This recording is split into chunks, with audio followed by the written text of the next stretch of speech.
Maxine.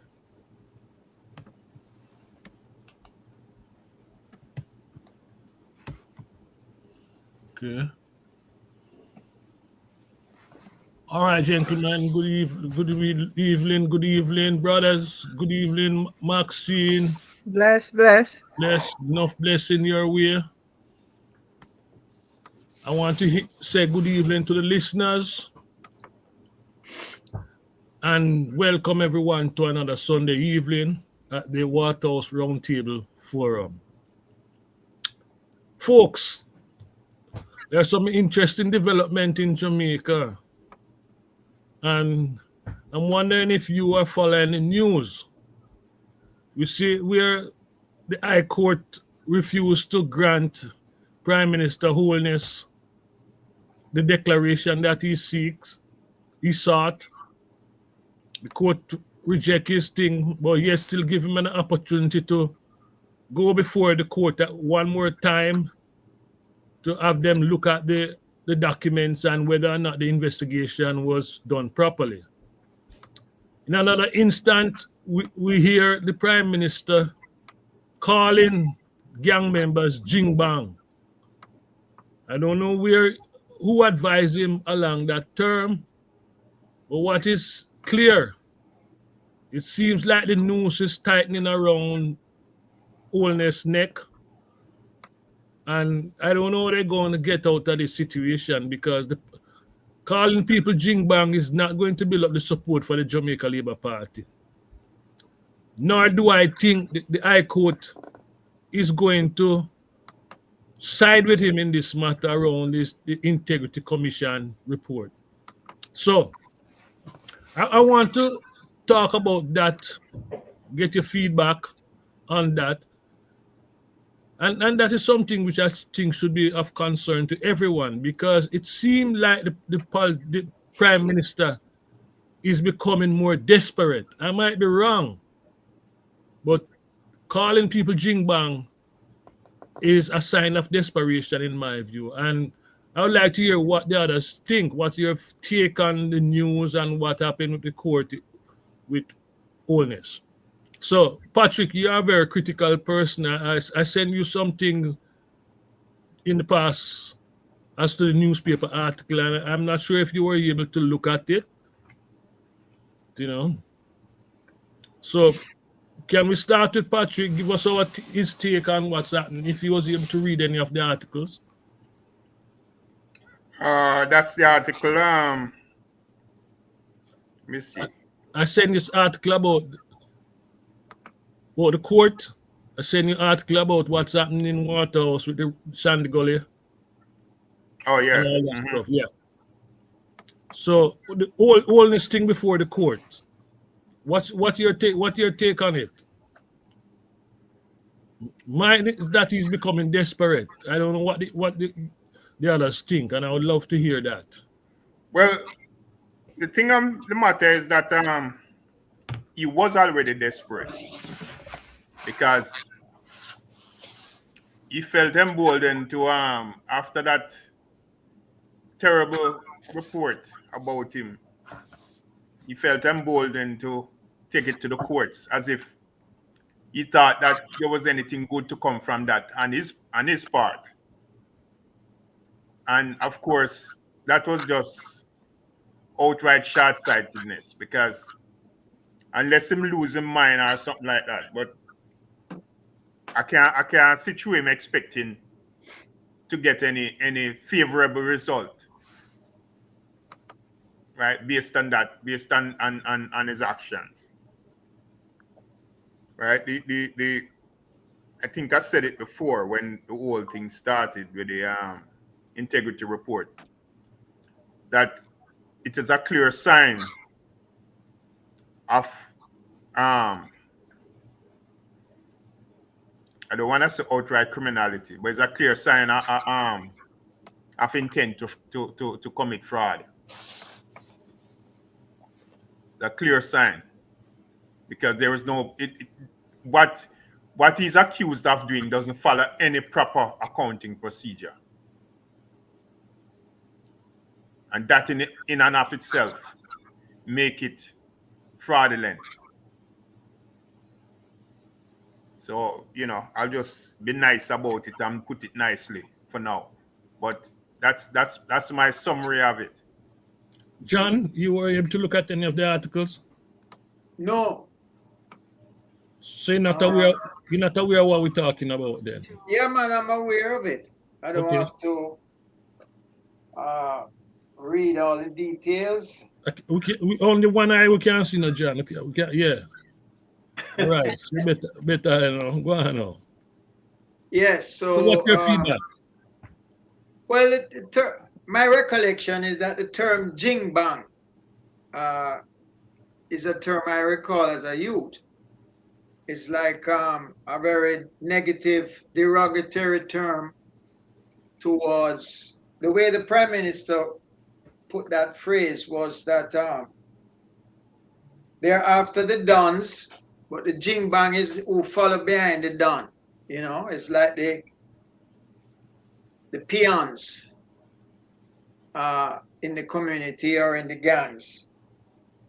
And that's a very, generally speaking, is a kind of derogatory term, a demeaning term about the urban youth, because that term seems to be addressing the youth themselves. So it's a derogatory term to my way of thinking. And I don't know if it means that he feels that he's losing grip, but it certainly is a derogatory term. And it's generally a term I would associate with, middle class leadership. It's not a surprising way of speaking. As far as the court is concerned, I think it's not surprising that the court would have overruled his request to dismiss and rather pressure him to prove that the whole investigation was improperly, the body that was doing the investigation was improperly mandated.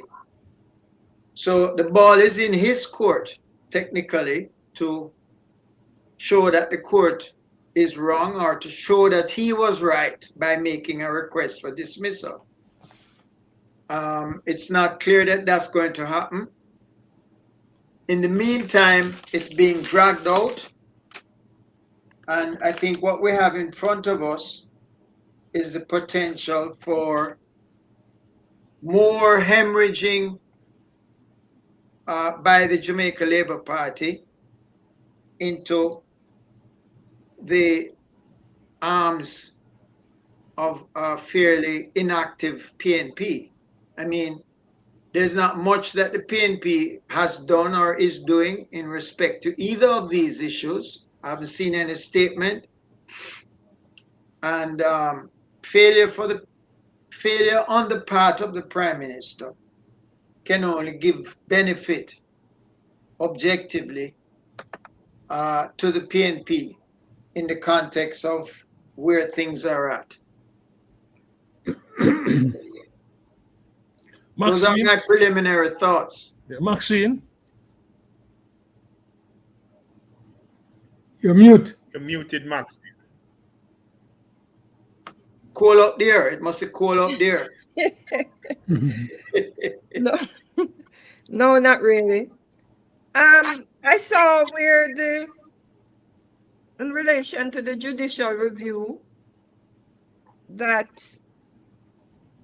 a judicial review allows the court to scrutinize processes used by a public authority to make decisions to determine whether they were fair and the decision is legal.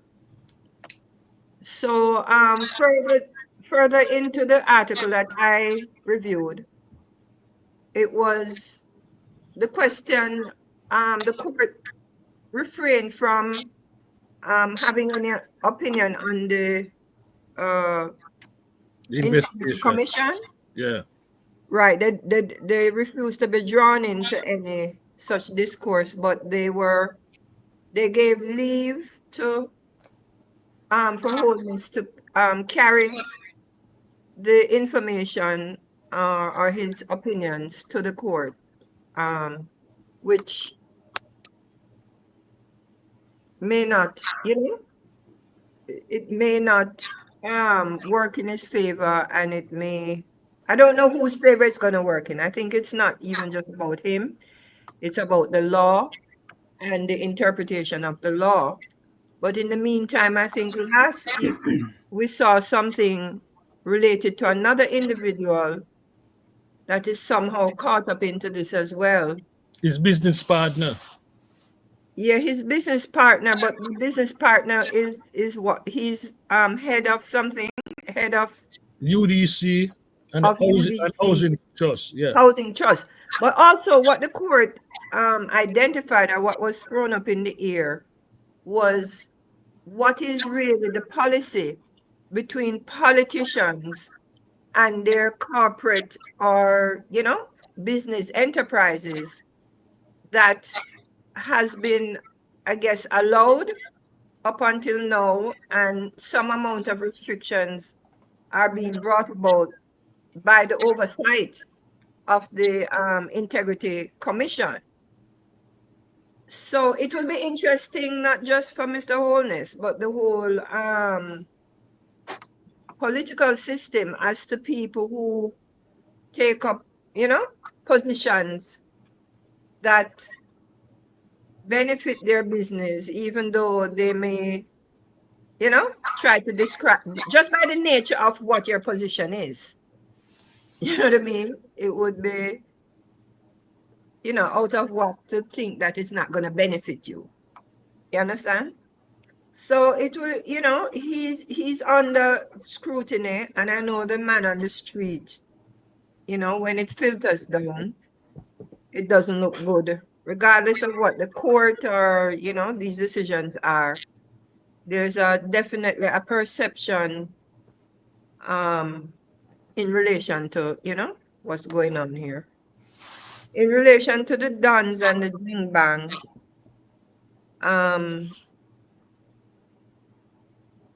well, I guess, we're in election mode. You know what I mean? So we don't, so name calling will be increasing, in the near future. Within music, of course, Don and Jing Bang is part of our slang. Yeah, I use Jing Bang to refer to people that, it's a crowd or people that I don't necessarily agree with how they deal with, the matters. So, for me, the dance and Jing Bang is about electioneering, so on and so forth. So I don't know what the other side is gonna do.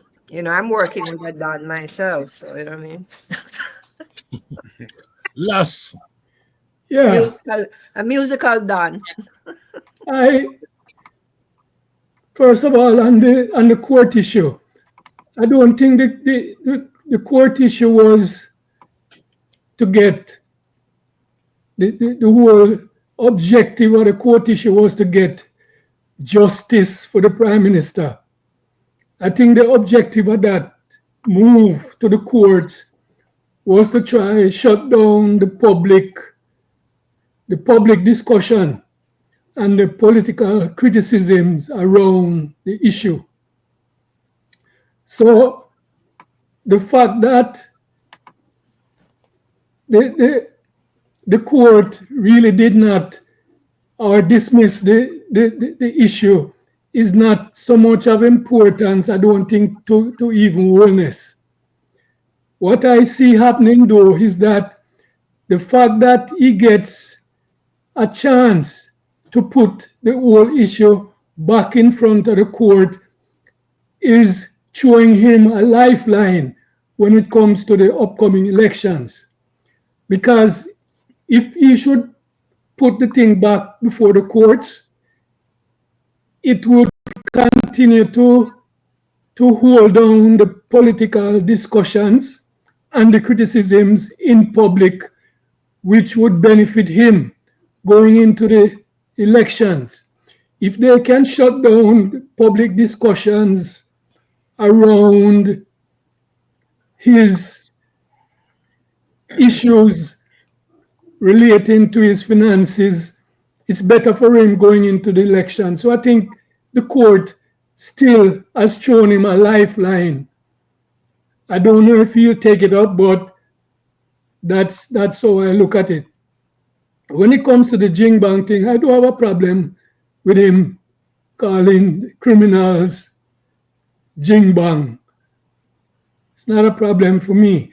The problem for me is that his view, as he expressed, was that there's only a few hardcore criminals, and what he's saying is hinting that if you get rid of this minority of hardcore criminals, the crime problem in Jamaica will be solved.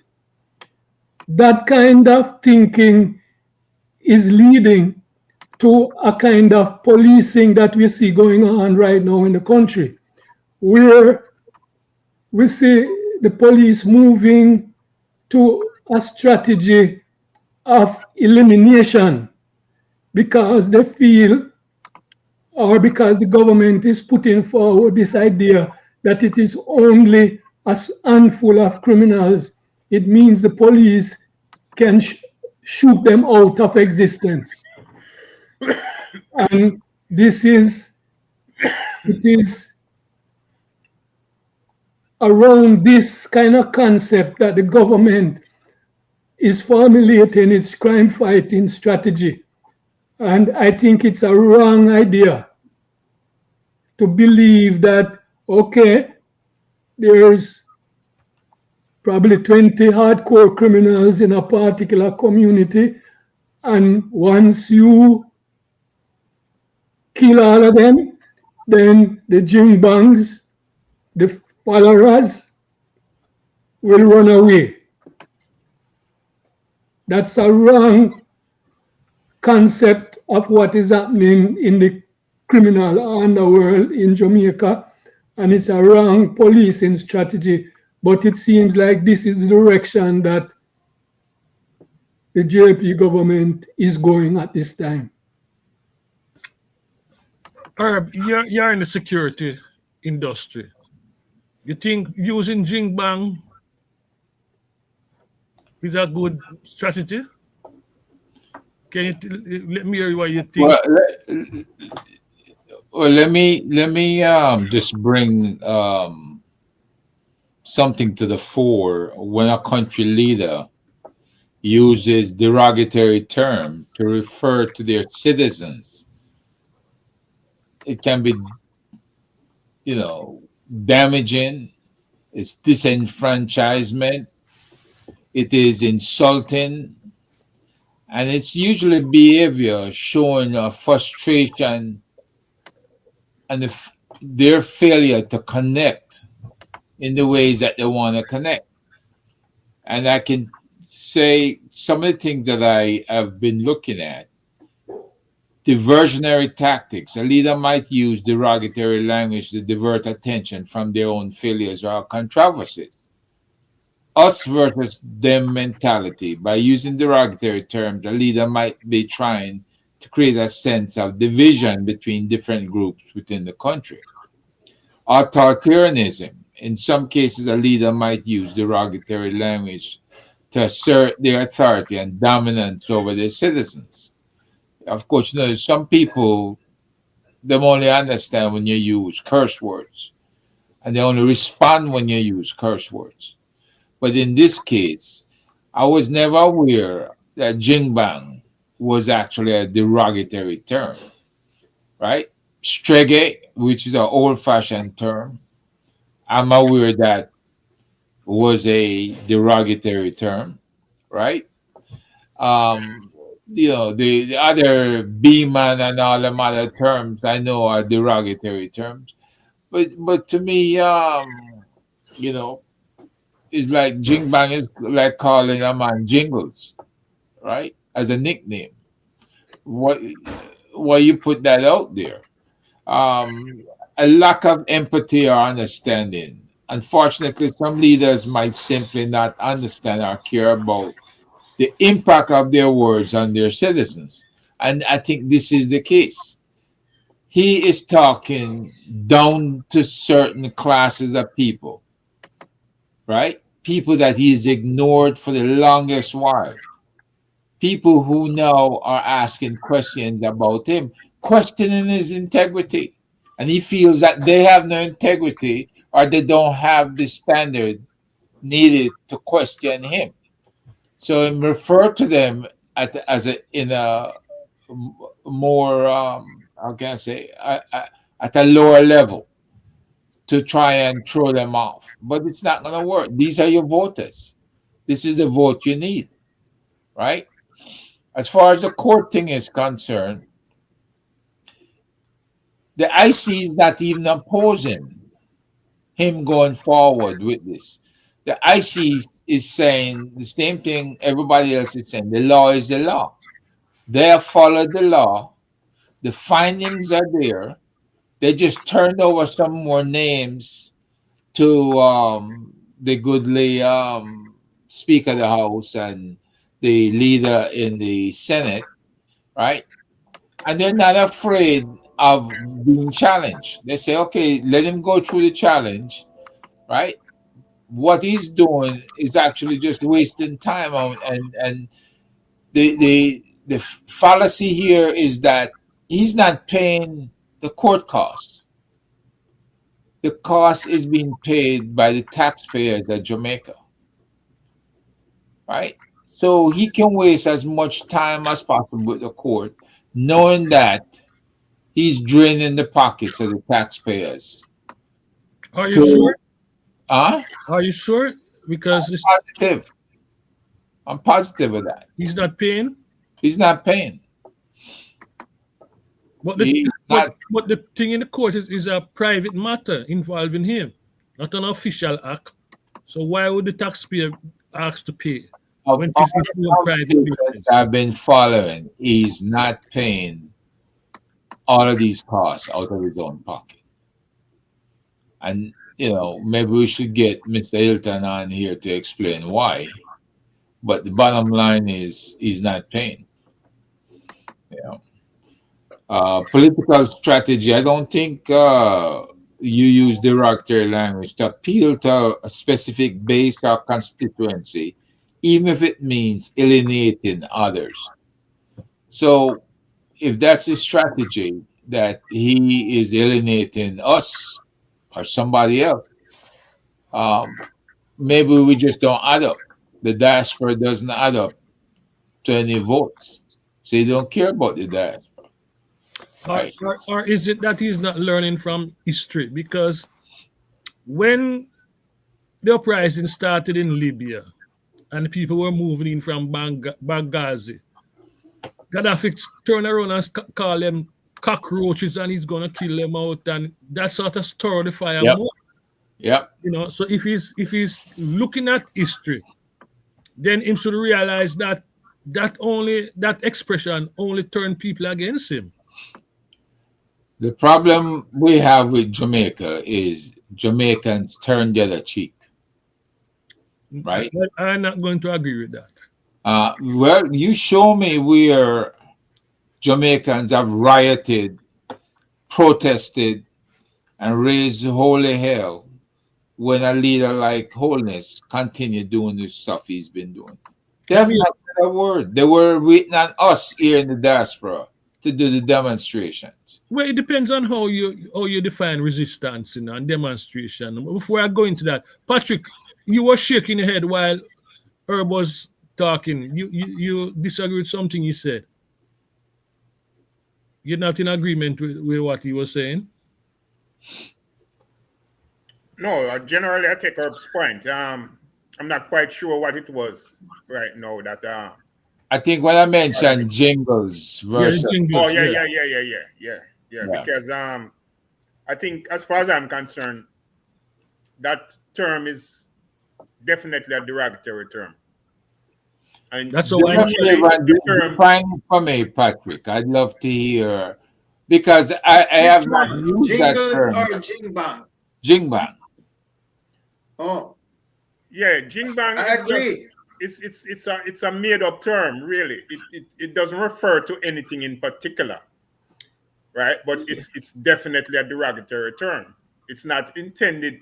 In other words, it's a term used usually for what you'd consider as social rejects, Yes. right? I noticed here in the audience, Kevin Wright is saying jingbang is derogatory. It refers to the worst catch of fish in the sea. Yeah, Of course. Yeah. it's a social reject. Okay. But you could It's the ask me aspect of that society that we have no care for. as a man grew up in the middle class. I And know that term exactly right. Patrick is correct. It's yeah, a word used to Jingbang is like people, discard and you're at the bottom of the dance. In the case, the way the prime minister is using it, that these are followers of dance. They're dispensable, useless followers of but people of importance. here's the particular takeaway from that though, John, is that usually the term is directed at youngsters, youth, Correct. Youth. right? Right. And these are the very ones who, of course, society has an obligation to them, right? The government in particular has an obligation to them to really um, get the youths gainful employment, right? Provide the opportunities for them to become um, meaningful participants in society, right? Usually, they're the ones who are most targeted, and this thing is something which goes back to our our terrible past, right? Young black men are the ones who have always been the number one attack from slavery, and it's something which continues to this day, right? When you see youngsters following the Don and so on, them basically following the part where them can find food. That's basically what it amounts to, right? What is brogad? You just want to know. Oh no, I just I think I know, but I know it's a new term. What you think it means, Maxine?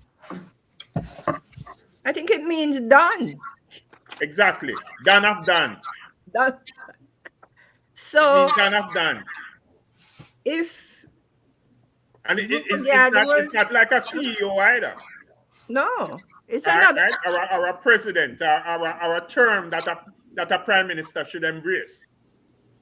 But it was because the prime ministers in their political campaigning seek to talk to the people in their own, the people who they vote for them in a particular manner, because you have different layers of voters, and the layer of voters that secures the political parties are where the Jing Bangs live. He made his Jing Bang comment in Olympic Gardens, where he was announcing a center that was being built to try to create a space for a community that, you know, is not that well off, to congregate and have cultural activity, etc. But interesting as I'm reading the comment, this comment about you have some jing bangs that follow around them, that when the dons are gone, the jing bangs will run away.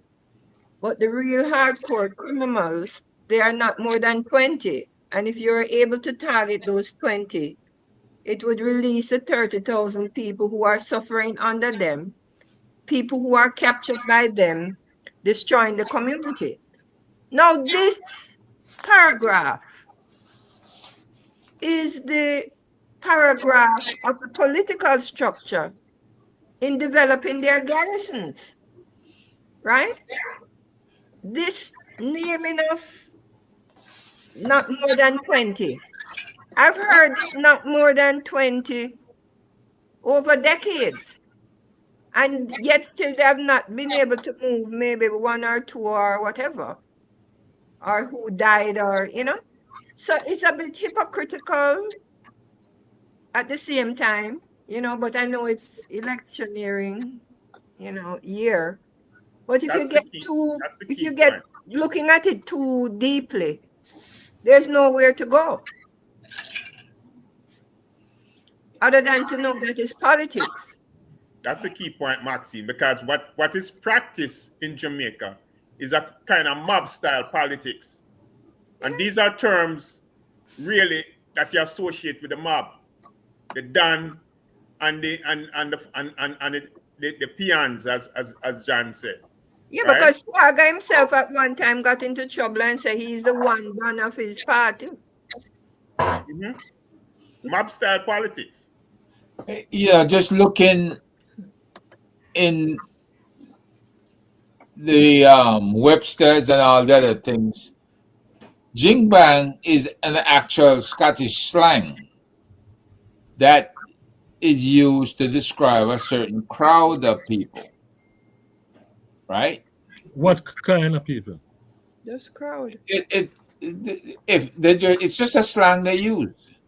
To describe Those Jingbang or that Jingbang, right? They represent. It's a slang for a certain crowd of people that is not in agreement with whoever is the speaker.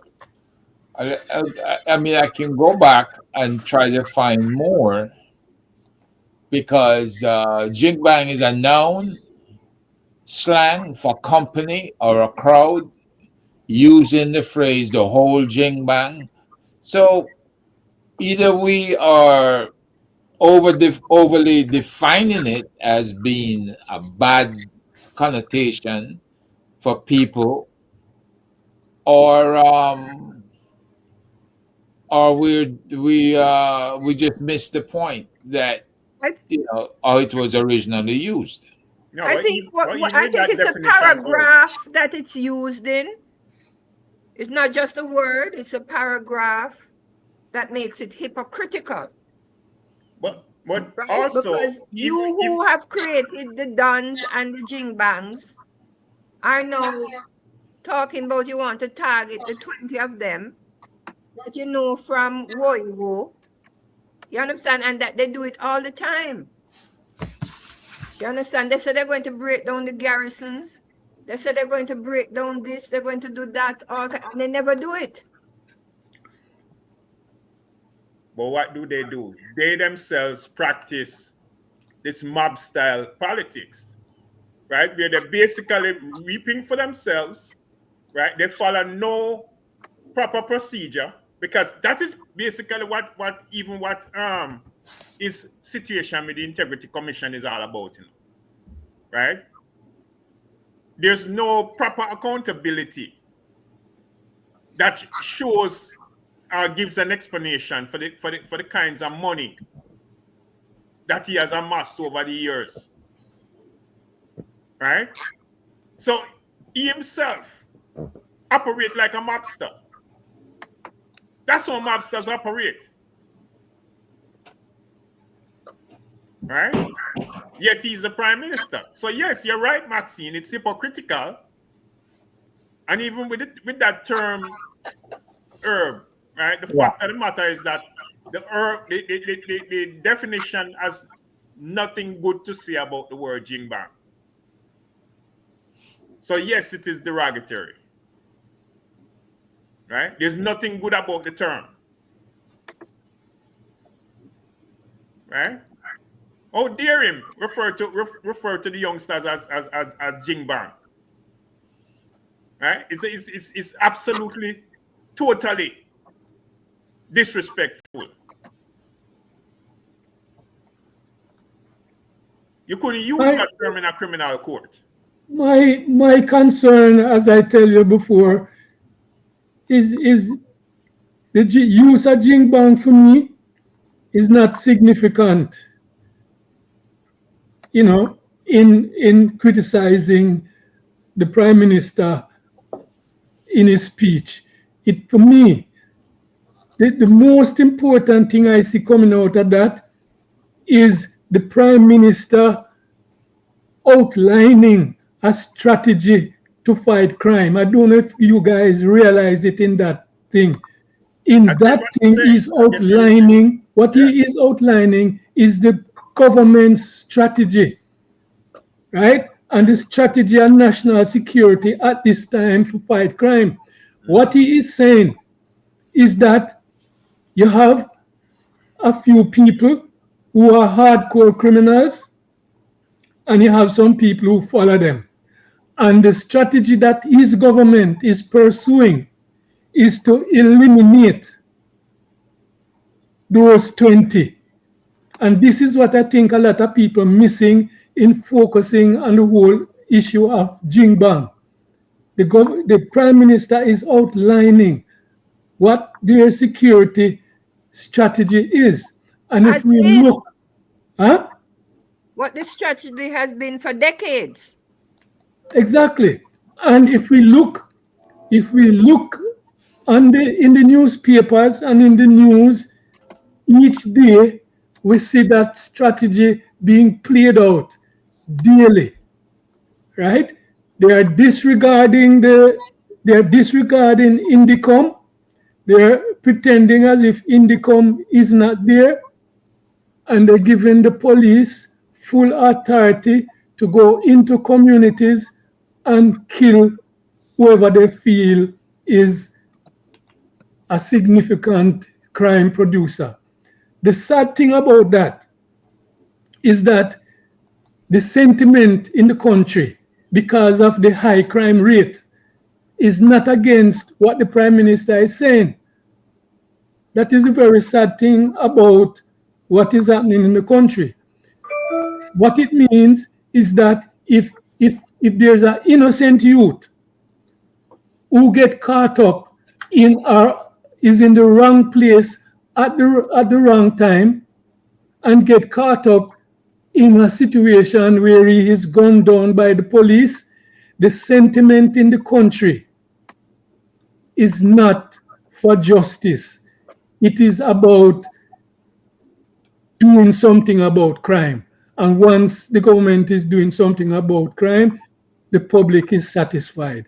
So they are riding on the general sentiment in the country to carry out a policy that is unjust and is not transparent.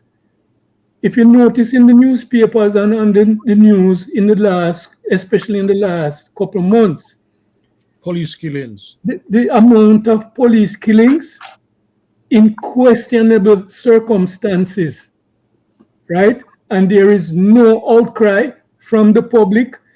There is no outcry from the political representatives, right? And you hardly hear about any independent investigations taking place in these circumstances. So that is my concern, that you have a prime minister who is putting forward a crime policy, making a crime policy public, that what they are after is eliminating a certain category of youths inside of the community who they categorize as falling within that 20 hardcore criminals. And that is my concern. Can I? John, what is your concern? Yeah, I think Las put his finger on a very important point here. I just qualify something. One, this is not public. This is the middle class. I believe if you go into the communities itself, the people in the communities where police are conducting these murder, it is known as usual. So the middle class don't know about it or uh, is not unsympathetic. Secondly, and when I use the term middle class, I mean broadly. The media in Jamaica is tuned in. I mean, this thing is going on for so long that the ghetto areas are basically shielded. I'm not sure what this human rights, what you call them. There's a group there in Jamaica that Amnesty International. Jamaica eh? for just Jamaicans for justice. Yeah, Jamaicans for Justice. I don't know what they're. I mean, Human Rights Watch have come out with things about the Jamaican. It's basically about the wanton killing by police. Essentially, it's been a long traditional way that police deal with the community, and the use of that term is just like in America. When you're going to lick head in a community, you refer to the people in a derogatory way so that it becomes more socially acceptable. I don't know if you can see my finger. It becomes more socially acceptable to the public, meaning the middle class, the working class, people that are not living in these areas. When you are living in Jamaica, a country that is heavily under the problem of crime, crime is a big thing, then the resort to these draconian type measures become more open, more acceptable. As last say, it shows the government is doing something. So I think this is a very good point, and it only strengthened that method of policing, which has, I mean, we can count the number of decades that this kind of method has failed. But it works because it's show you doing something. Every time you go on YouTube and you look on crime in Jamaica, this is the picture you get. Police raiding a community. This is not Mona Heights they're raiding. This is not Red Hills they're raiding. This is Waterhouse, Olympic Gardens, Jonestown, ghetto community. And the Jeep them pull up and them run round. Sometimes them run up a big number, them shoot up some people, and that's the action. So the term Jing Bang in that context is really to Soften the minds of the people. soften the minds, yes, as well as to identify who in the mind of those people you can get rid of. We don't have to follow no law. So I really want to agree with that point and just emphasize it a little more because So that's what John, it goes back to the separation I was talking about.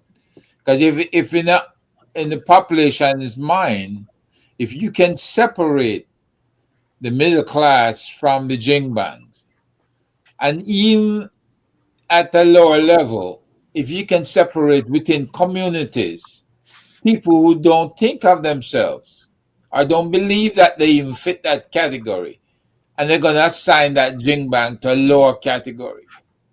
So he's dividing the population pretty much, right? People will either embrace the term or they're going to run from it. And when I say embrace the term, they probably don't know what the hell he's talking about, what he means. And they couldn't care less. right. But the ones who It's live the in the unwanted people, the people who it don't matter what you do, and that is the youths.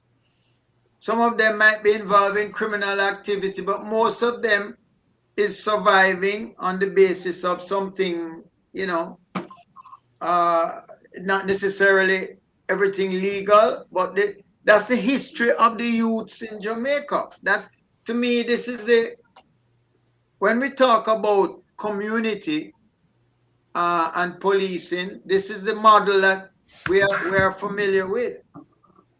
But we have to realize too that there's a new generation of quote unquote dons. You know, maybe my generation of dons is different now. You know, as I'm thinking that this generation that come out of the scamming era, you know, they Tell are me more. Tell me huh? more. I'm not familiar with this. Your generation of Don. Tell me what. Tell me what you mean. Explain that to me personally. I Is want to that know an the age full group one. thing, Maxine? Yeah, the dons of the 80s and the 90s. Like the don them were hang out with Bob Marley and Peter Tosh and Bunny Wailer. You know, yeah? And Sugar Minott and Gregory Isaacs and so on. I'm in the music, so I know all these dons that they speak of. You understand? On a level, and I know all the communities where they live and reign, and why they live and reign, and you know how the thing go. What I understand over the last 10, 20 years is that a new set of people came on the scene coming out of scamming a lot of money, and they are not under any political affiliation or whatever like that. They're very, you know, own way. Right? And the same pressures within the garrison, because you have to realize that all that there's Jing Bang or whatever territory is the garrisons.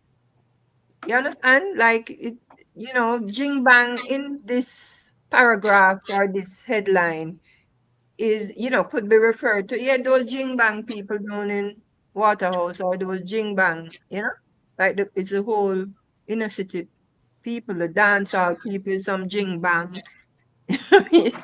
Jing Bang means, like you said, different things to different classes in Jamaica, especially in Jamaica. Especially in So, Jamaica. It's probably so Yeah, true. I'm saying but he was in Olympic Gardens, not in Constant His, Spring or his Cherry, own constituency. his own constituency.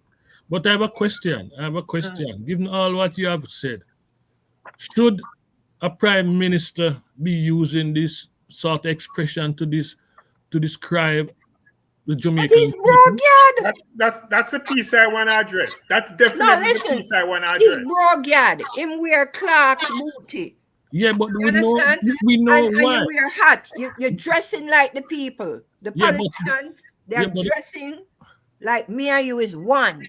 yeah, but the question is, should the prime minister, give the role that he is asked to play, should he be using that sort of expression to describe the Jamaican people, regardless of they're involved in gang or what have you? Should he?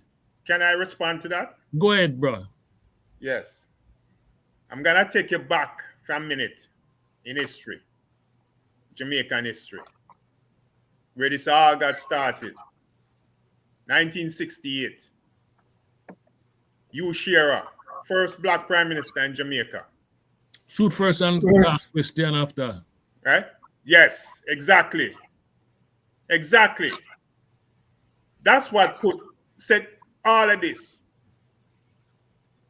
on a part for police brutality to get launched and police to be unaccountable for their actions. And all of this was directed at young male, particularly youths in other country. And it's something that has not been stemmed since that time, No. right? Moreover, you gotta note, right? You gotta note in particular that no police has ever been brought to account for their actions. Right? For all of them killings what them do and all of that. Right? And at the same time, it provides cover for the government when correctly now to Maxine's point, when the Dons were under the political control, right? It provided cover for the government to not address the needs of that very important, productive area of society. Because the most productive element of society, is a young male, That's the most productive element. And when there's no production, that's the indication that unemployment exists in that area. And where do they turn? When a youngster leaves school and him can't get a job, right? Where does he turn? What is it we talk about time and time again? It is totally irresponsible. And not just irresponsible. Like I say, it's mob-style politics. Right? No prime minister in particular should ever speak that way or make that kind of reference to anybody.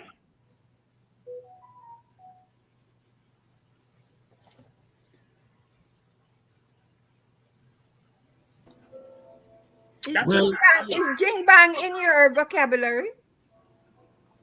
Not anymore. Not since last week or what? All about Maxine. You better no man care so Maxine. We haven't heard that term in a long time. John, you've been But I can give you an experience. Come on for John case, Maxine. But I can give you experience in Waterhouse. Those of us who live on the main street, we used to refer to those who live on the Gully bank as Jing Bang. Jing Bang, right? Okay. So you understand? So when I hear the Prime Minister use this, then it just shows the hypocrisy of Holness. Because if he was serious about what he's saying, then the first place to start is home. In the very community that he's at. It has a lot of crime and violence.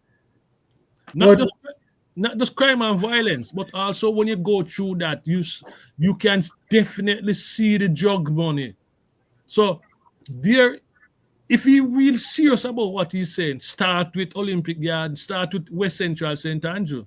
No, he's giving the police a license to go out and kill people. Remember, that's how the Coral Gardens thing, the government Buster Man to describe the Rasta movement as dirty head Rasta man, and police go after them and what have you. And we have this history where government official dehumanize people, and that's where they say they go in dehumanize first and then they go in and eliminate people. And that is what we have to guard against. Is this man using these terms in order to lay the groundwork for something much more massive? Last said it clearly. Yeah. Well, I just came off a week at the United Nations working group of experts on African descendants, speaking to the issue of reparations and reparatory justice for African descendants. And this situation, they were, the ambassador from Haiti was there in particular. And the situation that we are discussing in Jamaica is all across the diaspora. When the representatives from Brazil spoke about the wanton killing of the black youth in Brazil by the police. What part of Brazil? Amazon? No, in all the cities, the same urban. The ghetto area. The same urban scenario. Same right? side. And everything is linked to economics, right? And economics that is being researched to be common to all the places where the black people who are descendants of the slave trade and the economic system are feeling all over, up to even Africa, because they went there and carved up Africa and taking the resources out of Africa. You understand? And well, just like how they take out the bauxite or whatever these economic scenarios are. So I'm just giving you a perspective that this is not, it's local, but International. it It's is international. international. It's part of the way the colonial thing work. Right, it works, and so when we are addressing the outcomes, like we're crying about it, we also have to, you understand, address the real problem that our political system is representing literally the colonial powers to keep us in check. You understand? Because they cannot provide, the Jamaican economy cannot provide for its people. You understand? There's not enough. You have to spend too much money to pay off your debt. You're borrowing money and Correction. then, huh? Correction. The way the economy is organized, it cannot provide for the Jamaican people, but People. the economy can provide. It all Right, the way depends on that how it you is, target. right, the way the legacy of that is being maintained, Yeah. right? So when we are talking about Olympic Way and Olympic Gardens and Waterhouse and all of the inner cities that also provide the cheap labor, because I'm in Trenchtown or Waterhouse. These youths that you have a set of youths as he's talking about creating problem. Then you have another set of youths that is providing labor below minimum wage, like the pay that they're getting to supply labor for all those industries on Spanish Town Road and Marcus Garvey Drive, and you understand? It's not attractive. It's very hard. And then when you look at the education system, there was some article today about the education and how much children not learning math, and it's disgraceful. It is, Maxine, it is more profitable for some of these youths follow behind the hardcore criminals than to work in those factories and Spanish Town Road. Good. And that is where the government not addressing some of those issues. At Because least even if you can't address it, tell the people what is going on. Like, don't go on like say, But it doesn't work that way, Maxine. no, I know, but it works that way for us because we have to talk. Them not talk, but we have to talk the truth when we. so because You know? they give the impression that there are just a few youths following behind the gangs and following behind the dons. When the fact is, as you state, Maxine, the, the youths that are in these communities are finding it more profitable, right, to follow behind the dons than to work on the big factories on Spanish Town Road. A lot of them, right? And this is something that the government need to address. How the economy affecting the youths and affecting them outlook. Because if a youth can see scammers living big within a couple months of scamming, or see some youths following behind a Don, and him can look and act successful, and there is no alternative that the government can point these youths to and say, leave badness because there is another profitable and beneficial way out of your economic hardship. A lot of them go and just fall prey to the dance that them talking about, you know. But But honestly, there's a lot of them that just go to work. I mean, I'm sitting here meditating like on a block like First Street or Second Street or Third Street, as he says, you know? A lot of them push through, you understand? And more of them push through than, you know what I mean? those The falling by the percentage. wayside. Huh? You're saying more of them push through than those who fall prey to the badness thing. Yeah, but when they fall to the badness, they create such havoc because they are angry. That's the other thing too, you know. A lot of these youths that are perpetrating these violence is not just that they're bad, you know, or, you know, they're very angry. They have psychological, mental trauma. Oh yeah. You understand? Acting out like crazy. You know what I mean? And it's sad, you know, that the result is to shoot them when maybe, you know, they should be getting mental health treatment. But it's just that as you help them mentally, you have to point them into some productive, you know, situation. I think at one point they were, I think the same Andrew Holness was speaking about like a youth Peace Corps.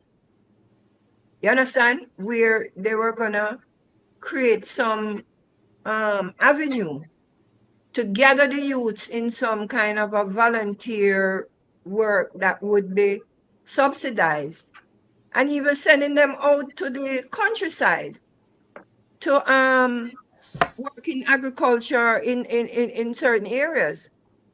Because I have seen a couple programs that when the youths are taken into the countryside, into the farming, how their relationship to the soil and where they actually plant and grow, that it heals them. Most of them are really acting out.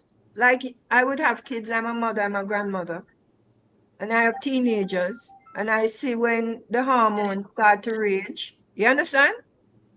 And they becoming adult, and you know, it's a different, it's what are you doing in the society? You usually have Boy Scouts, Girl Scouts, usually have, you know, these 4-H clubs or whatever. It's there for a reason. You understand? And a But lot of the, those, the huh? problem, Maxine, it doesn't pay the bill. I mean, when you look at the term "no way out," it's like people are stuck in a cycle, a vortex inside some of these communities. And if their older brother, their father, their grandfather was a bad man and everybody followed the bad man style, and they survived that way, now to level the playing field, all you need today is a gun, right? To take out whoever it is the baddest man that keeps bothering you within your community. And you can't keep doing that because different groups come together to form a power base to defend themselves. So that group, like when they had the listing of gangs in Jamaica, they had over 400 gangs. But in reality, they weren't gangs. They were just people who came together in a power base to defend themselves. The real gangs numbered 100 and something or less. It just depends on how the police want to classify them, right? But you have, I don't hear the prime minister calling the Dons and some of the more powerful gunmen in Spanish Town is Babsy Grange area, where them name the Klansman gang and all of these people. I don't hear him referring to them as Jing banks. And this Oh, is what The man those a are the honorable hardcore. man. Herbie, the man a honorable man that talk about Jing Bang. But why we hey, laugh? Why we laugh? you know, I don't want us to lose sight of the prime minister's style of way of doing stuff. Right. And that is the problem. Matter of fact, I didn't even know what he calls them, Mike. Yeah, that is What? the problem. Yeah. That is the problem. The way he does stuff. For example, for a number of years now, the MP for Waterhouse, Tony Hilton, been alerting him and the country that Sandy Gully is becoming a dangerous place. The wall crack, and people are going to suffer some serious damage there. He hasn't done anything on it. Hilton proposed the housing, the Penwood Road housing thing. He hasn't done anything on that. But guess what? Since that proposal came forward, he constructed 3 different housing schemes in his constituency. Olympic Gardens, right? In Olympic Gardens. So this adjoining community. adjoining community, adjoining constituency. You know, Mr. Hilton having a very difficult time to get support. To get support from him. So he's a man who practiced the worst type of politics that he learned from Eddie Siaga. And that is discrimination. Yeah. That Mikey was one of the things that I noted. That this article about this Jing Bang thing. Yeah. The thing I noticed about that his speech there was that it was pure electioneering. Pure electioneering. And that he was using. What he was doing was using this project in Olympic Gardens to sum up for election purpose all the things that the party has been doing inside our West Central St. Andrew. Exactly. Right? He has been, and across the country, they have been talking about how many community centers like the one they're building on Olympic Way, they have built across the country.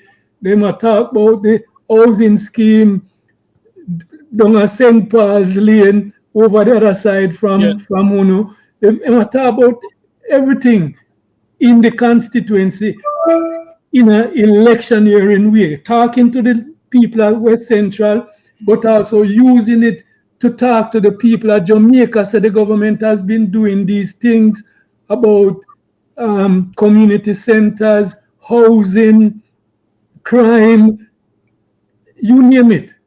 So this speech was just an election speech. And you know what is funny? That center, the idea for the center in Waterhouse came from us, you know. Yeah, I remember 2 years ago. That came from us, you know. All of what he did.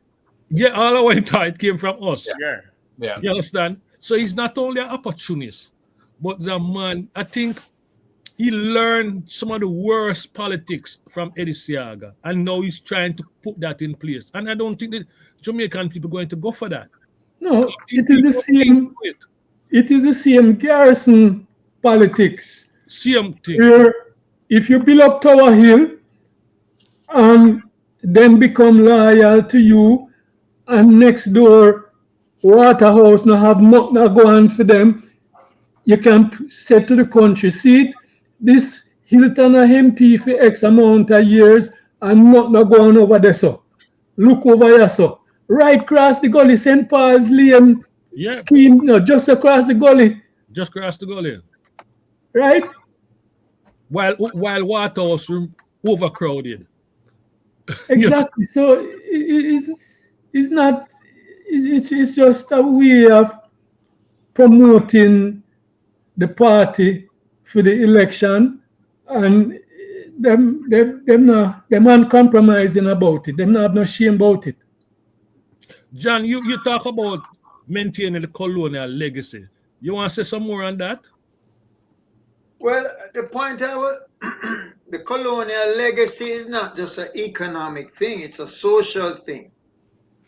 That means white, if you're white, you're all right. If you're brown, you hang around. If you're black, stay back. There's no country. That come out in the 1970s left. There's no country in world, whether it's British colonialism, French colonialism, Dutch colonialism, Belgium, you go anywhere in the world, even in the blackest country like Africa, in Africa, that system run. That system run.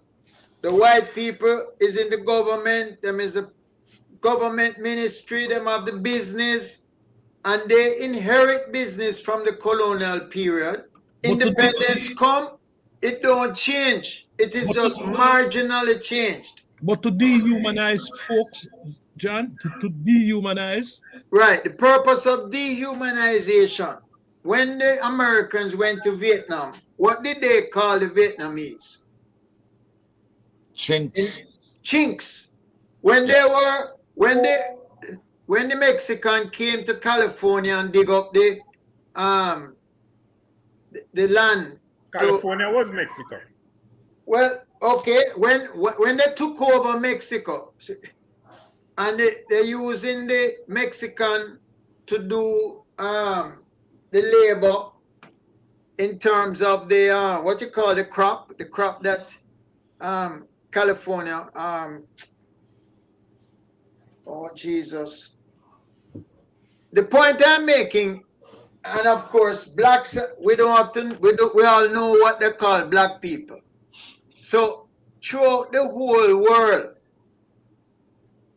the social system that support the economic system is what exists. That's all I'm saying. It is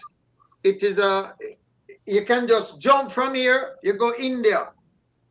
You jump from India, you go South Africa. You go Jamaica, you go Brazil. It's the same thing. Today, the black, in 99% of these countries, the blackest people are at the bottom. And interestingly enough, it's just the other day I learned that in Brazil, the biggest population of black people in the world is Brazil. Outside of Africa. Outside of Africa. Sorry, what did I say? Outside of Africa, the biggest population, 111 million people. Biggest black population. Yeah, the biggest black, the biggest black population. You have me, I think, too hard. The biggest black population outside of Africa is in Brazil. What I'm saying is the statement of the Brazilian representative at that meeting is the same story that we're going to tell about Jamaica. Which is that if you go into the most impoverished communities and the way the government of these countries brand the people in those communities to justify the abuse that these people suffer is by branding them a certain type of name. It's like the immigrants who eat dog and puss. It's the same thing. That those are the people that are of least value. The same thing they used to say about the Rasta man, the black heart man. But the most fundamental. Yeah, but I'm only saying, absolutely. Whoever is at the bottom, my point is there is a way in which we brand them in order to negate them, in order to abuse them, to kill them off, to lock them up. That is how things run. So with all the independence, 60 odd years, it has not changed the social order because we have not changed the economic order. You come to my point. Thank you, sir. Finally, me and you thinking the same way. You come to my point. Well, tell us what your point is, Patrick. Well, just to expand a little on what John just said, right? What we have to look at is where this all started. This all started, yes, with colonialism, right? But what is this colonialism? In our case, it started with slavery, but yes. No. Colonialism, the system itself. right, was colonialism. One of the main tenets of the system was slavery, right? Now, a lot of people will argue that slavery had always had existed before Western colonialism, and that's true, but not in the way that it existed under Western colonialism. Because under Western colonialism, right, slavery, the first thing you know about slavery was that slavery was inhumane. In other words, slaves were not considered as people. They were not seen as the citizenry of any country. They were not seen as citizenry of the colony itself, right? Because the whole idea was to extract the wealth of the colony and take it back to Europe, right? And build up Europe. And build up Europe. Right. This is what built Europe. That's what built And as Europe. Europe built, it underdeveloped the colonial countries, Correct.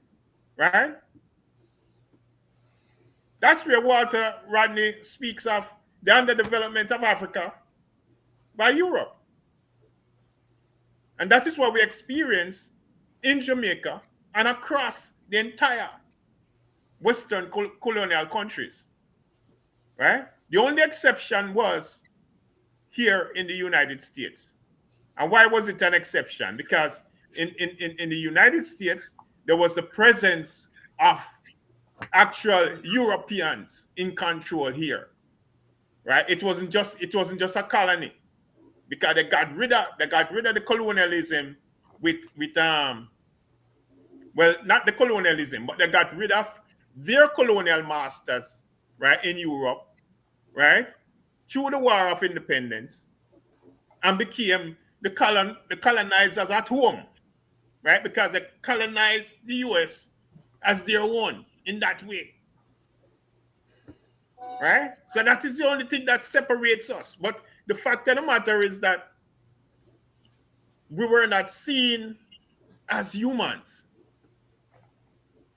right? We were never seen as citizens.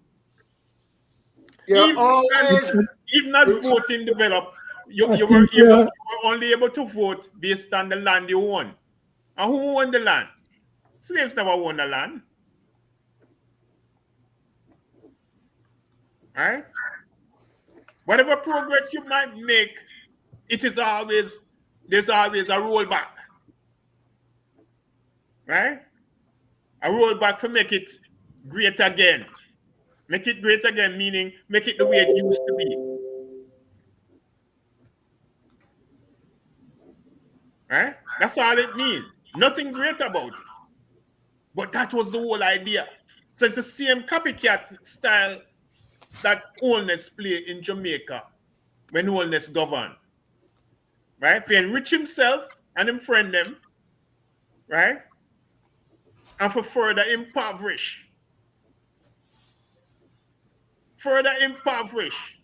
and dehumanize people.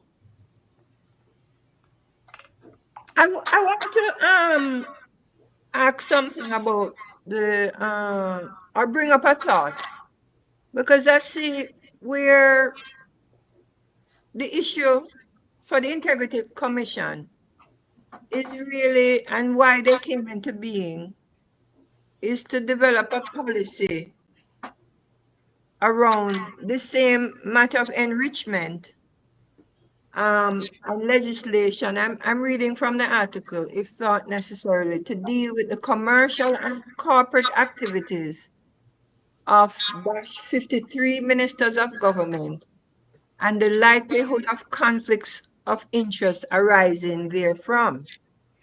So I'm thinking to myself what President Trump is doing as a businessman himself. He's now president. And he's Not yet, in a inviting few days. all kind of business people to take the reins of the government of America.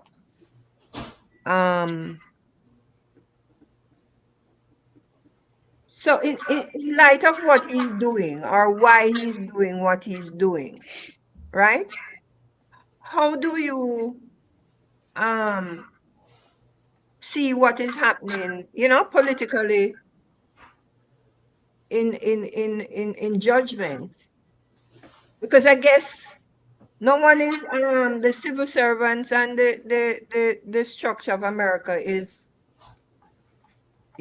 opposed in principle to what he's doing, but he has the power and the people seem to have voted him in to do this. But when I'm looking at it, looking at what they are structuring, what should business people, what should these people who have commercial and corporate activities that in essence you're hiring them to come and work for you, right?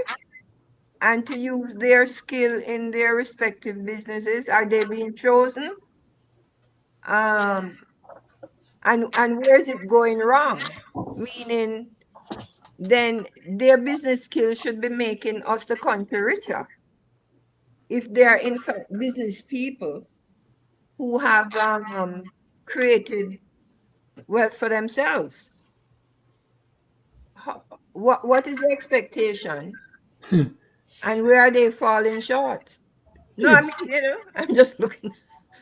it's not about for me it's not about expectations in terms of the people's expectations, because the expectations of the people is that these people would come into government and use their business skills to further the government. But the reality is that it is not so.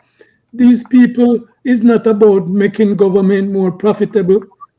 These people are about making themselves more profitable. Right, so they should be fired. Well, no, Oligarchy. no. There are laws, because there are laws that if you run certain businesses and you get elected to certain positions in the United States, your company should be put in some kind of a trust or turned over to some management company that runs this business on your behalf, so that the whole issue of conflict of interest would not arise. That is in that is how it is thought of. But in reality, even if somebody else is running your company, Must be you your know what family. you know what policies and what kind of legislation will benefit your company. So once you are in government, these are the things that you're going to propose, and these are the things that you're going to support, right? Right. Oh, yeah. And what is happening in America right now, you will notice, is that the billionaires in the country at one time were content with staying in the shadows and getting government business, right?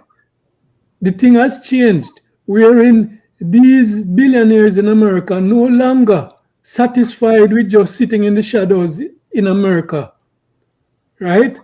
They want to take the reins of power in America. And what has been happening, if you notice in the elections, all of them coming out front, just like Elon Musk, right? And declaring who and what their support is for. And they actually want positions in government, right? So it's a whole different ball game from before, when they were satisfied of staying in the shadows and playing the politicians, having their people, their lobbyists pressure this one and pay off that one. The money people in America no longer is satisfied with using lobbyists to get what they want. they're actually they actually want to hold the reins of power themselves. So it's a new era. Of course it is. Oligarchy.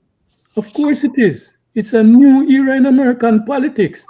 They're not satisfied with using lobbyists to chart the direction of the United States government or world politics. They want to get involved. Elon Musk want to be there at the table directing what is happening. And a lot of the other billionaires, they want to be at the table.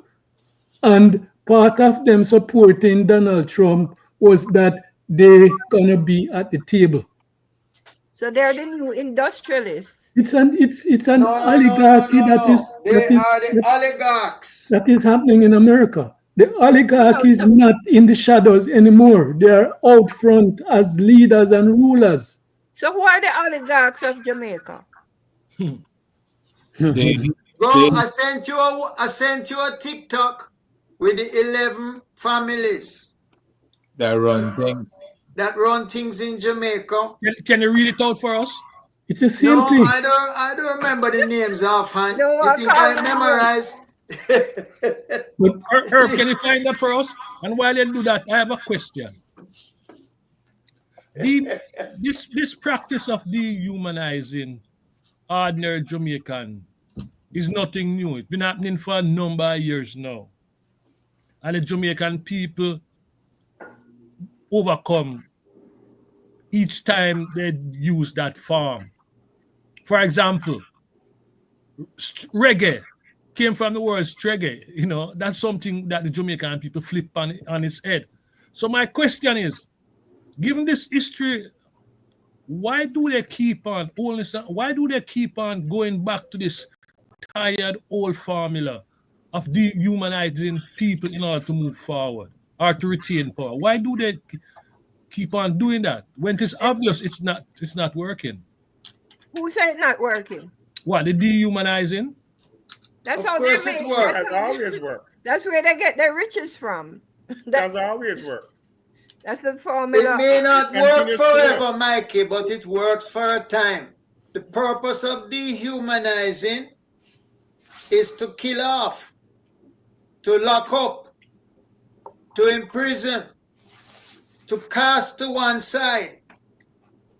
we have to remember too, is that the government plays on public sentiment.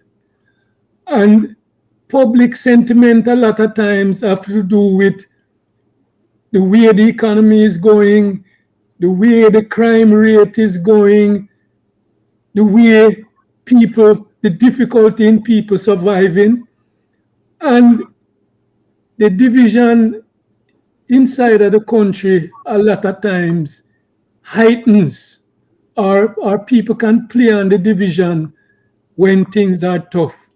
So we're facing a rough road ahead because It is. when you look at it, you say it's working. Yes, in certain respect, yes. But I think the Jamaican people, as always, resist these sort of things. Not always, Mikey. If you Of course, notice, you always gotta resist, but it doesn't mean that when you resist, it results in it going away. It doesn't go anywhere. It has something that has remained with us for centuries. So therefore, a young man who's from the country, once he left the police training school and he come to Huntsville, and the police them tell him Waterhouse is just Jing Bang live up there. Can you imagine the mindset that young police officer is coming into Waterhouse with to patrol? him have to come from country, Mikey. Him just have to come from above half a tree. I'm come from Waterhouse too. And Come from sometimes them Waterhouse, come from Waterhouse. But the education you get is against your own. Education and the training. It is. Where are you, Mikey? This How is many what the times culture. look how much people we grew up with in the ghetto, and when we meet them, when you I meet them call in a Chinese. crossroad, when you meet them in a crossroad and half a tree, then probably some of them probably able to go to a particular high school or a particular I drive university a certain car. or drive a certain car. I And live a certain house. when them talk about Waterhouse or Tower Hill or Greenwich Farm, you would have think say somebody who born up at Cherry Garden or Garden Town Urban, because urban. the education where them a get, right? And because some of them want to reach so far and feel like them ambitious, them want cut ties with me and you and look down upon me and you. You know, there's so many people in a high society who come from these communities, and you never ever hear them talk about these communities like so them come from there. Never. Herb, what is your take? Look, you can talk down all you want. What has happened in Jamaica in recent time is that herb and music has started to level the playing field for a lot of different families. You So, mean you want music? huh? You want music? Herb, Not that Yes, herb. Jack. I'm not. Herbert. You know, you have Good one, Patrick. you have all of these. For all I know, Maxine could be sitting here. She's a billionaire on this slide, and we don't know it, I right? know, I know. And the bottom line though is this: we see here in the United States. Somebody said Musk, without the Tesla and his other acumen as a AI person, Musk would not have risen to the very top so rapidly, right? So he's bypassed a whole lot of people. The same thing with Bill Gates and Microsoft. They found their niche, and in a matter of 10 years, they moved to the top of the scale. So if you look in Jamaica right now, and I'm seeing all of these various families, they have elites, right? And they have rich people. A list of the eight wealthiest: Yeah. Michael Lee Chin, Joseph Matalan, Chris Backwell, Paula Kerr Jarrett, Dr. Blossom Amelia Nelson, maybe a relation, I don't know. John Asa, the Wood Stewart family, Wayne Chen, right? And and that is the wealthiest that I was able to find. Now there's another part that says more influential. Since 1834, the Cordova family, right, linked with the Ashdams by marriage, has been a member of the 21 families that run Jamaica. Right. No, that is the oligarchy. Yes. Because those people are there, whether it's JLP or PNP. Some of them other people, Jing them bang. don't, them just get money. Them just get money. Blossom Amelia Nelson and some of them you call, them Yeah. just get money. Real money is Yeah, this list you're calling now. The Herb old mentioned money. a key point too as Go well. on, go Because, on, go on. Because you bring up the list. Call yeah, out the name because there. through intermarriage and so on, that's where you find some of the name changes. But there's Yeah. still a relationship. Yeah. Well, money marrying to money. That's what's been happening, Yeah. right? The Enriquez family, right? Largest landowners with some 3,000 acres of land. The Matalan, The Isas. with the commodity service companies since 1946, and Then was the it? Then was varieties. then Um, was the ISA group yeah. of Middle East extraction with dry goods and haberdashery stores from 1894. Da Costa, the Da Costas. Mm-hmm. an import-export house, and the Brandons being the largest importer of animal feed. See, they dominate certain industries, and Right. nobody gets to compete. The Hart family out of uh, Montego Bay. James, right? Samuel Hart, founding father of the Hartwell. By 1960, achieved a turnover of £100,000 per annum in dry goods after being in business for 36 years, right? Yeah, because you have certain new money which came about like through the banking industry, like Right. the leaching Ganja and so on. industry, transshipment industry. Well, the ganja was always there, for the for liquid assets, cash. In other words, when business is running into problem, the best way to resolve it, if you run out of cash, is by having a farm and grow ganja and export the ganja, right? Yeah, I know And that there's one. another key one which you never mentioned, Herb. Um, the Sandals, uh, one. Yes, Yeah, you Stewart. Yes, mentioned, yes, yeah, yes, You man. yes. mentioned them. Oh, yeah, I said the Stewart family. Oh, Stuart. okay, okay. Yeah, they have the car companies, Porsche. How many people would believe Jamaica would need a Porsche So, dealer? How so, many No, people? but so, if, before so, Porsche, they had others. Yeah, so, if, they had the Mitsubishi and Yeah, the The yeah. mad Peugeot. The yeah, mad Peugeot. so yeah. if we looked at all of these families and their industries and the way that they make money and want to maintain money, how much of the population of Jamaica, of the people that don't have any money, how much of that population do they need to work for them to maintain their wealth? The the investments that they have will keep turning over for decades. No, no, no, I understand. I'm trying to talk on behalf of the Jing Bang. Oh, okay. Yeah. Well, the I'm Jing saying Bang, because the Jing Bang is a problem for the government and the because police and they so forth, interfere. right? No, I'm saying we should get some statistic people on this program for them to give us the real statistics in relation to industry in Jamaica. How many people can really be employed, right? Mhm. By this industrial oligarchical base and a couple more rich people.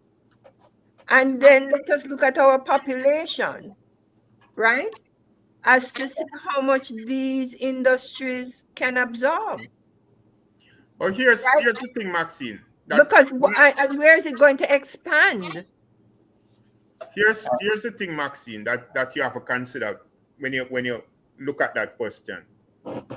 It's the way, going back to Michael's point earlier on, the way the economy is organized, right? It is really organized for profit, not for people, No, we right? No, understand no, that, no. but we are now Follow me. independent. Huh? I said we understand that's where we're coming from, but we are now independent, looking at our, No, but that's certainly. that's a whole misconception right there. We have No, never no, been no, I independent. understand, but I'm talking about the people on this panel here. We're all independent, aren't we? Oh, you're talking about who is here? Mikey, Herb, Patrick, John, Lass, and Maxine. Well, I am independent. Okay, so we're independently asking the question, how much of the people of Jamaica, the Jingbang people, can these industrial leaders and their wealth, how much can they absorb in terms of employment and maintaining their status quo? Because then the result of that will be these people that they are talking about in Waterhouse and Olympic Way.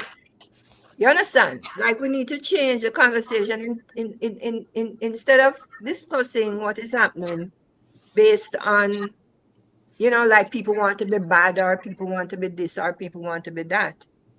We should look at the real economic um Yeah, ability but of if Jamaica. I The, if I the, can the, try to answer that question, it depends on how the economic system is organized. But we know how it's organized. Right, the way it's organized now, it creates a wider gap than if it was organized differently. Let's Right. put it another way. We don't need to do away with people who own capital. We don't need to do away with people who own land. We don't need to do away with the expertise of certain types of economists and so on. The question before us is, how can we better organize the assets that the country have so that there is not starvation starvation of a big number, of a majority, versus opulence of a small number. Okay. So even in the United States, when they gave out, an economist published a report of the ratio of owners, the income of owners to the average income of working people in the US is 400 to 1. There's no other country in the world with that ratio, with that wide ratio. So nobody is saying that you cannot have a Elon Musk, or that society can't tolerate a Elon Musk. What people are saying is, how can we organize society where Elon Musk don't need 59 million? The court just turned down his income of 59 million a year. 56 billion. Billion. That's right. Billion. You're right. 56 billion, not million, billion. The court just turned it down. No, I am not in the court. I don't know the rationale that the court give. But the point is, why can't the society be organized so that he can live good? He can live up, wealthy. But it don't mean that the people who work in his businesses, especially at what name? X and fire all heap of them when he took over. Tesla and X, yeah. No, X, especially X and fire nearly half of the employees in X. Twitter. Right? I don't know what the bottom income is in the space industry. Probably they get good money because it's highly scientific. But in Tesla, I'm sure if I go on the factory floor, I will find people earning pittance. So the point that I'm making is, there were big problems at Tesla. Right, I'm sure labor problem because ban union and all that is a sign of how those people like to run things. And it's the same thing in Jamaica. So why the government is borrowing so much money? Because these oligarchs are making their money, right? On whatever they And then that being inherited. taxed. They don't pay a lot of taxes. Right. But the government now is borrowing money to run what business? The same business, debt, the same ones that exist. When government they're borrowing money for the oligarchs. no, exactly. Exactly, because when the government borrows money for development, whose hands do you think they put that money in? No, I just want the people to know, I'm just trying to tease out the situation to see Okay. where the government, And what another responsibility. point too, Maxine, is another point too, right? For add to John's point, is that using the example here in the US, when you look at development over the last 20 odd years, 30 odd years, right?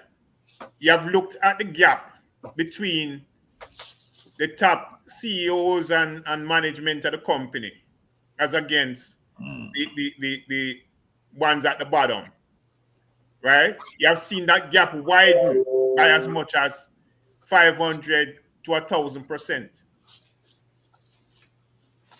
right? You have not even seen minimum wage increase in over 30 odd years. Are you talking about in Jamaica No, in the US, or in the right? US? I mean, it's the same pattern. And Yeah. Same anyway, it pattern, was the same pattern.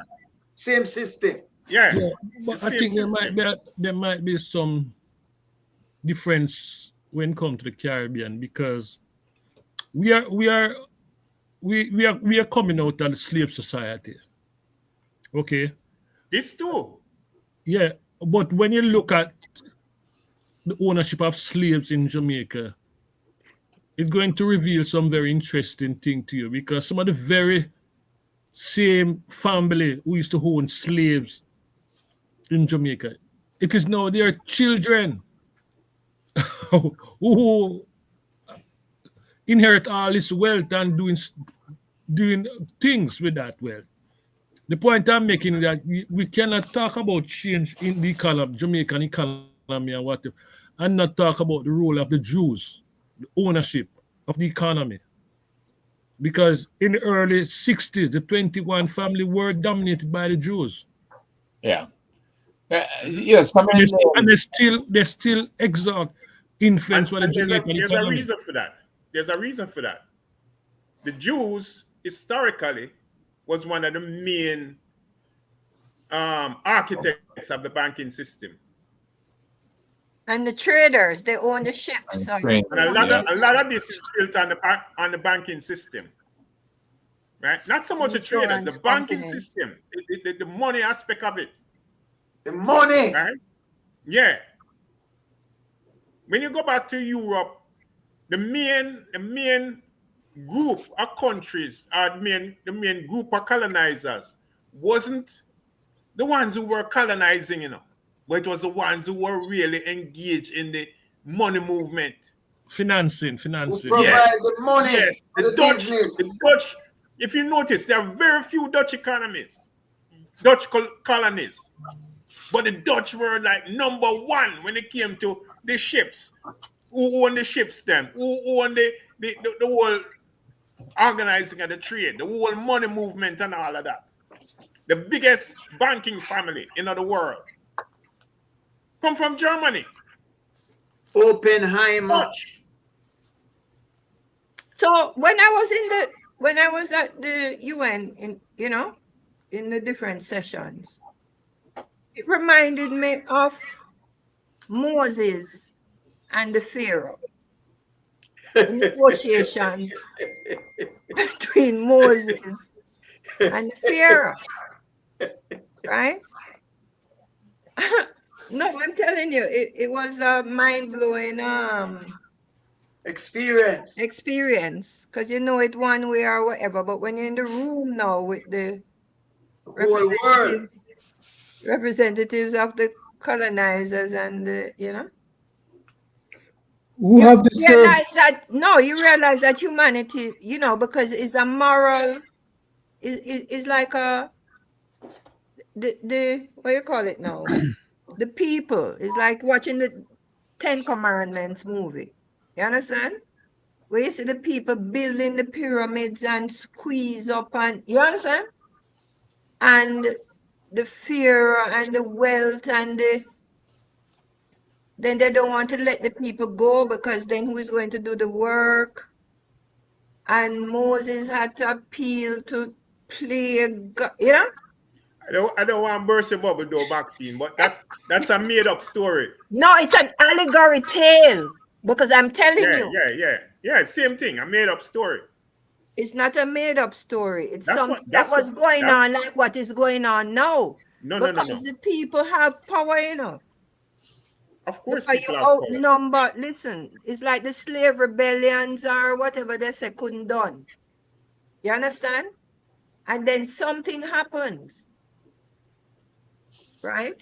Something critically happens, and then you say a negotiation go on, and them say, all right, well, we have to Yeah, do well, something. it's a discussion for another time. But as I said, it's a made-up story, Yeah, well, we right? are It making up comes. one right now. It's a story. It's the story of the King James Bible, No, I don't want you to get with that part. I'm right? talking Well, about, that's what I'm saying. That's what I'm saying. That's a story. The lessons are relevant. That's for another the time. point Maxine is making. Eh? I think the point Maxine make is not about the factuality of the thing, but that the lessons from this the thing is relevant Yes. to now. Yes. yeah, because Yes. the black people and their representatives are in the room with the white people and their representatives. Why are they in the room? Why is the power so absolute that no one has to be in the room? Like I can just do what I'm doing and you can just go on with Because it. that's where the dictate comes from. The dictator don't bring you to the table. You No, bring them to the table. Huh? I'm The not people have following the you. power. I'm No, no, not no. following you, Maxine. No. You're saying in No. the UN meetings, you have both the oppressor people and the oppressed people, correct? Right, negotiating They're in the same room negotiating for an agreement. for an agreement based Correct. on moral wrongs because I guess Correct. 25 years ago in Durban, certain points were put across.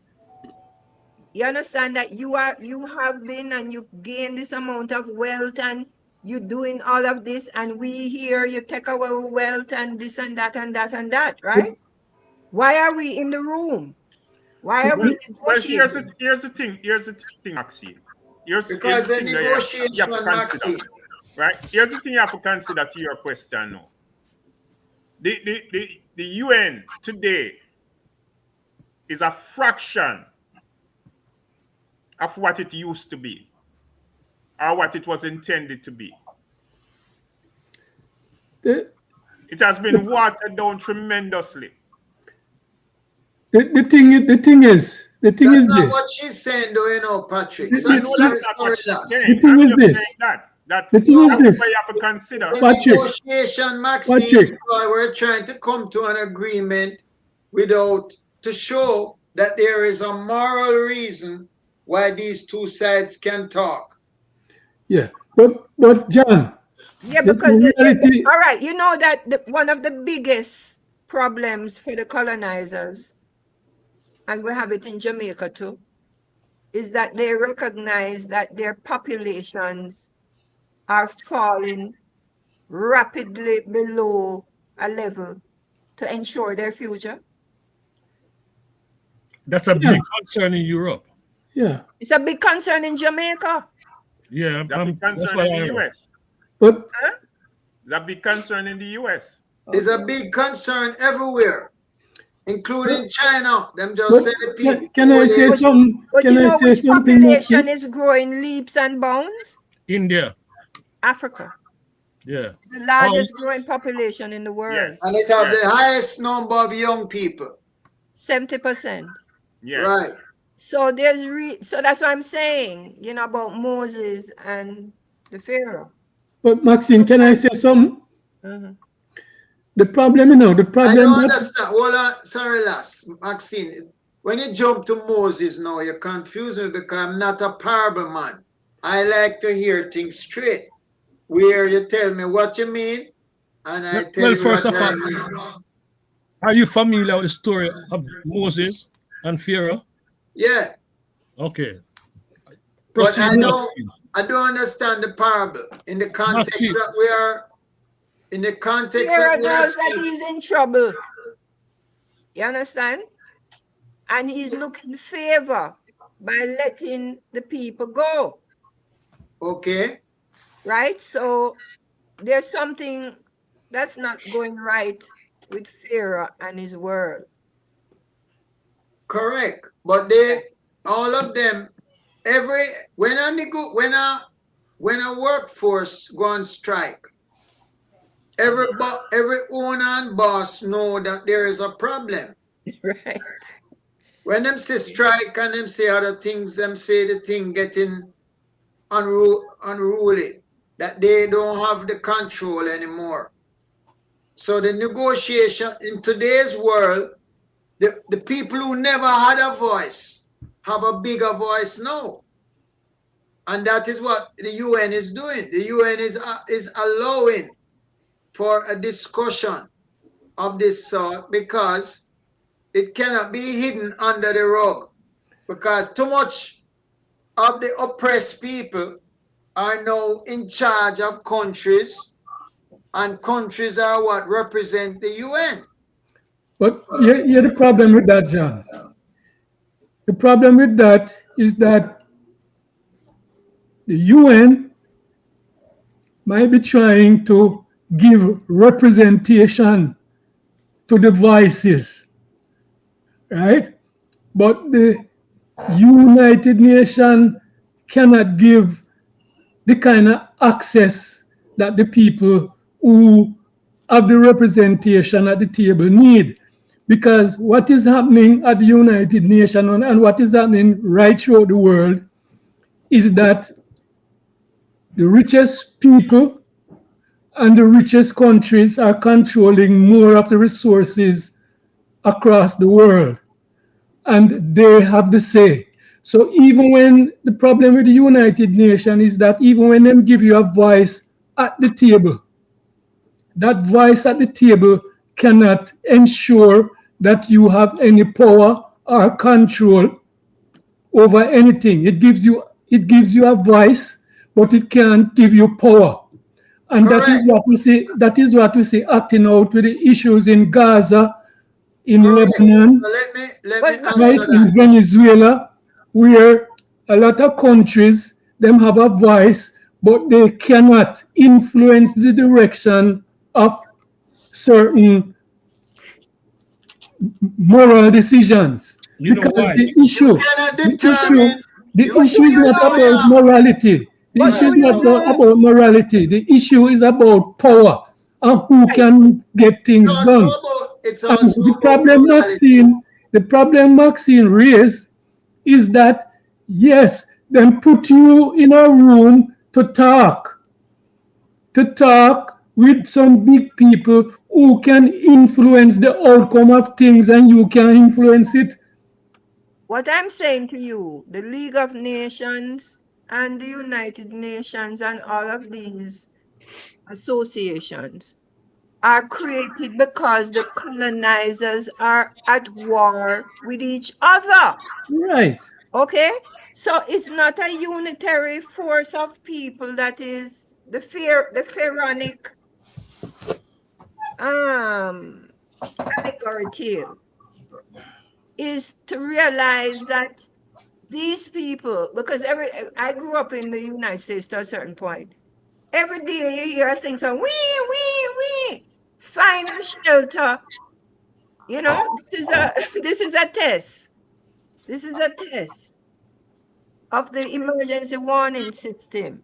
You understand? Because I know I grew up for a certain amount of years thinking that Russia and America are going to bomb the world out of existence. The Cold War or whatever war they spoke about. You understand? So these people that are the oppressive, whatever they are, they're also in heightened competition with each other. That is why this whole thing exists.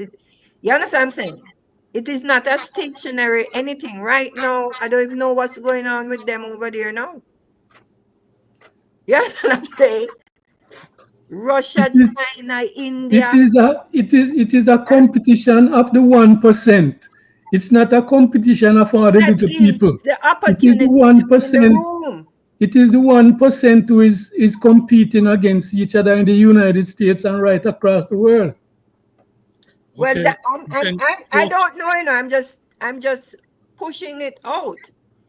You folks, understand to say that this is the type of world. There's nobody that is in charge because even the people in charge are looking to eliminate one another. Well, folks, folks. yeah, 6 o'clock. we are coming to the end Okay. of the discussion, and I really hope you all enjoy it and listeners enjoy it. Maxine, you talk about the United Nations thing you're involved in a number of times. Can we discuss that on Sunday? Okay, Because I yes, we think can. people would be interested in finding out what this thing you're talking about. Okay, so for next Sunday we'll have you talk about what is it? Reparatory justice. Okay, Mhm. all For right. the African descendants all All over the world. yeah. So you'll come Sunday with all information and Right, and I'll try to get a guest for next week as well. okay, That's also attending the. okay, folks. It's still going on. It's still a go on. No, it ended. Right, but like the Brazilian guy, you couldn't get him to, or him gone back to Brazil. No, they've gone back, but I'll figure it out because Yeah, they man. wanted to promote the. Yeah. Mhm. Folks, I want to thank you all for a very informative discussion. I know we clarify number of issues for folks who are listening.